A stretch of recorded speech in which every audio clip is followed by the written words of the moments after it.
So I've talked about briefly some of this, like the fact that we build scripts through our biography, scripts that we follow when things happen.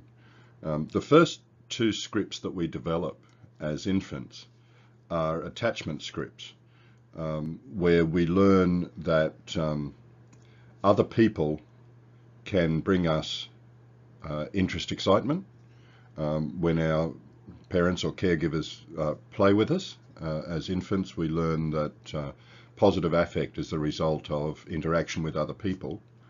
And when we're distressed, when we have a wet nappy or we're hungry or whatever, we also learn that other people can relieve negative affect. So the interest, excitement and the enjoyment, joy are two critical affects to creating our first scripts, the attachment scripts to our caregiver, parents. Whenever shame impedes those two positive affects, it usually impedes them in a sense, in a relationship. That is, the positive affects are usually experienced in relation to other people. So shame is therefore a very relation-based affect, and the shame trigger is often, very often, initiated in response to an impediment to relationship. As we know, kids are very sensitive, for example, to status within the group, and to who's my friend and who's not my friend. These positive affects of interest, excitement and enjoyment, joy are largely, particularly at the age we're dealing with, are largely connected with other people. And that makes shame a very important, shame affect, a very important part of building relationships. So what we've seen so far is that the shame humiliation affect is biology, but how we respond to that depends on our scripts, depends on our biography. And we generally have two very different emotional responses to shame affect being triggered, and our actions generally follow two main pathways. And they can be broken down into this, into a sense of attribution. When something goes wrong, or when interest in, or enjoyment is impeded,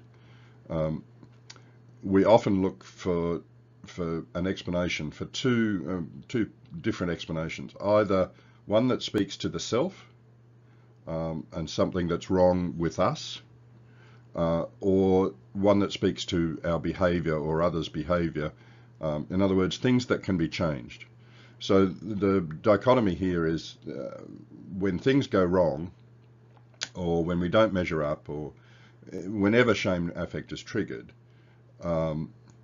we can tell ourselves, we can initiate scripts that tell ourselves that this is just because I'm defective, or because of something that's happened that I've done, or that I can change. So if we look at those two, if we're upset about something we've done wrong, if we attribute that to the self, we have an emotional response. Remember that affect triggers a physiological feeling, and that physiological feeling then accesses biography, and we have an emotional state. We can have an emotional state that we call shame if we attribute what's gone wrong to ourselves. We can have an emotional response of guilt if we attribute it to our behaviour. If things just suck, if we haven't done something wrong and things just suck through no fault of our own, I would still call the response that speaks to the self shame, but we've learned to call the response that speaks to behaviour by a number of different names. Then they're very popular in educational jargon. The idea of grit, of perseverance, of resilience in kids, and of course the big one is the growth mindset.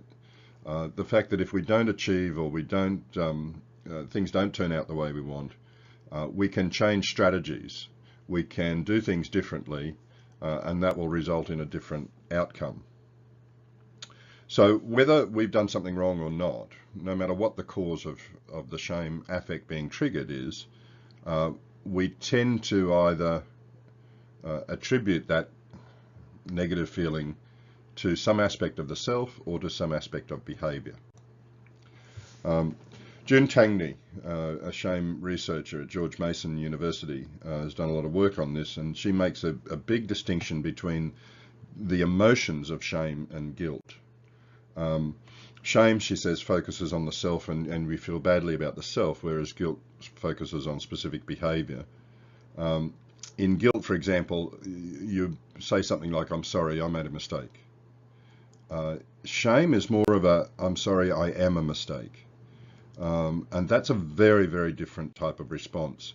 It's generally much more painful because you don't feel you can do anything about your essential self. And it results in, shame results in a shrinking, a feeling small, a feeling worthless or powerless, a turning in other words, on oneself, a negative self-talk. Whereas guilt emotion is more connected with others. It's more about remorse and regret and making things right. So it prompts more reparation and repair. Diagrammatically, I use these two little sets of arrows that an emotional response of shame tends to turn us in on ourselves. An emotional response of guilt tends to focus us out on others and the impact on others that our behaviour has had. So if we consider the self and others, shame is concerned about how others will think of ourselves, how others will think of us. Whereas a guilt emotion is more concerned about what the effects have been on others. So it's one associated with empathy or compassion for others, and remorse about how we've affected them. Now, if we've done something wrong, and this is at the heart of RP, if we've done something wrong, we can manage shame affect being triggered. We can move the shame response to a guilt-like response when we encourage kids to admit that they've done something wrong, take responsibility, and make amends. So that moves a shame-like response to a guilt-like response. What we're doing there in the old language is we're developing a mature conscience, and that's a guilt-like response. It's about behaviour that I can change, I can do something about. If we're not up to doing that, we can manage shame maladaptively by recourse to 4 other scripts. There's 4 standard scripts that we use to reduce the pain of shame affect and shame emotion, avoiding, denying or bypassing the shame. And each of these 4 scripts ranges from what we would consider normal through to quite pathological responses. Nathanson has organised these as the compass of shame. 4 poles of the compass for likely responses when we're not prepared to do the work or to look at what shame is actually triggered in us. Now, I'm speaking here in the context of when we've done something wrong, but when things just suck, when things go wrong, when we've got a lesson that we've prepared and we put a lot of effort into and it just doesn't work out, and interest and enjoyment are impeded, and the shame affect is triggered, we can still tend to go to the compass of shame responses, because once the shame affect is triggered, it doesn't matter what the cause is. It's painful and we respond to it that way. So the first type of response is what Nathanson calls withdrawal, which is leaning into the shame, if you like. It's removing yourself from the public eye, isolating yourself, avoiding exposure. Now, at the extreme end, this is going to be lead to exclusion and a form of depression. but at least it minimises the pain of shame by minimising exposure to others, and exposure to others is a key aspect of the shame experience. The second pole of the compass is attack self. That if you are in a situation where things haven't gone right or you've done something wrong, putting yourself down at least gives you control over the shame feeling, and it takes the power away from others to make you feel worse. At the mild end, it's self-deprecating humour, and we all use that, and it's a big part of Australian culture. You know, just mildly roasting yourself, putting yourself down a little bit. But at the extreme end, attack self leads to self-harm and suicidal ideation. Attack self is a way of managing relationships in which you're prepared to play the loser simply to keep the relationship going. And I think we all know people who are prepared to put themselves down and to subjugate themselves for the sake of still being in the game, as it were. The third response or set of scripts is avoidance. Avoidance tries to bypass the shame emotion by drawing attention to something of which we're proud. It's likely to lead to denial, to thrill seeking, to addictions, drug and alcohol, at the extreme end. You know, it's why maybe some middle-aged guys buy a fancy flash sports car or something like that. It draws attention away from things that are going wrong in your life to something that you can be proud of. And if none of the others work, then attack other is a way of making yourself feel better. You know, putting somebody else down is a way of making yourself feel stronger, more powerful, less shameful. So and again, this is part of Australian culture. You know, the tall poppy syndrome, what we'd consider banter. You know, the playful roasts and nicknames and things are attack other behaviour, but so at the extreme end is physical or verbal aggression.